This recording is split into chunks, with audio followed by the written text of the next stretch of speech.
Vi è mai capitato di dover cucinare, aprire il frigorifero e trovarvi due cose, dico due, e non sapere come inventarvi una cena vera?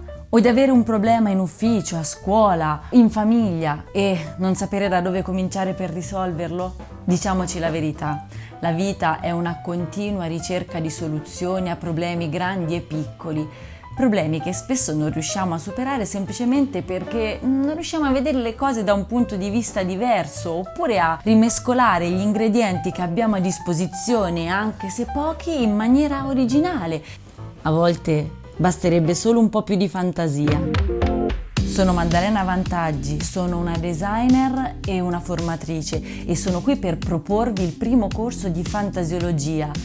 Il primo corso che vi aiuta a scoprire la fantasia e a capire quanto può essere utile nella vita di tutti i giorni, perché grazie alla fantasia possiamo acquisire nuovi punti di vista e in qualche modo riuscire a mescolare quegli ingredienti in maniera differente. In questo corso, o meglio percorso, riusciremo a capire come la fantasia ci aiuta ad affrontare la vita in maniera più creativa e propositiva. Avrete 3 livelli a disposizione. Nel primo livello troverete una serie di video nei quali approcceremo alla fantasia, scopriremo insieme che cos'è la fantasia e come utilizzarla nella vita di tutti i giorni. Un viaggio tra arte, neuroscienza, storia.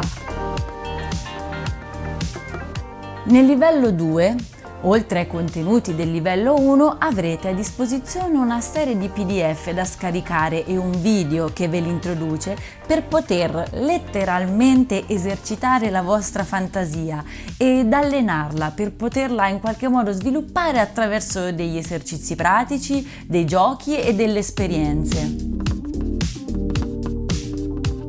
Nel livello 3, oltre ai contenuti del livello 1 e del livello 2, avremo la possibilità di entrare in contatto, potrò dare dei consigli fantasiologici e potremo creare un percorso che sia condiviso e magari scrivere anche un libro insieme. È solo insieme che questo viaggio diventerà più appassionante e utile per tutti, è per questo che cercherò di coinvolgervi spesso. Da quando ho iniziato a lavorare ho capito che il mio percorso era quello di mettere a disposizione degli altri la mia creatività e con il passare degli anni ho capito che la fantasia è utile non solo agli artisti o ai creativi o ai miei studenti di design e di arte. La fantasia serve a un medico come a un elettricista, a un panettiere, a un insegnante, serve a tutti noi. La fantasia serve a tutti per vivere in maniera più creativa, più cosciente, per trovare più rapidamente quelle che sono delle soluzioni originali ai problemi che la vita ci propone. La fantasia serve anche a non cadere nella noia, serve a recuperare un po' di felicità e un po' di stupore di fronte alla monotonia del quotidiano, ma vi assicuro che questa monotonia è solo apparente. Allora, iniziamo?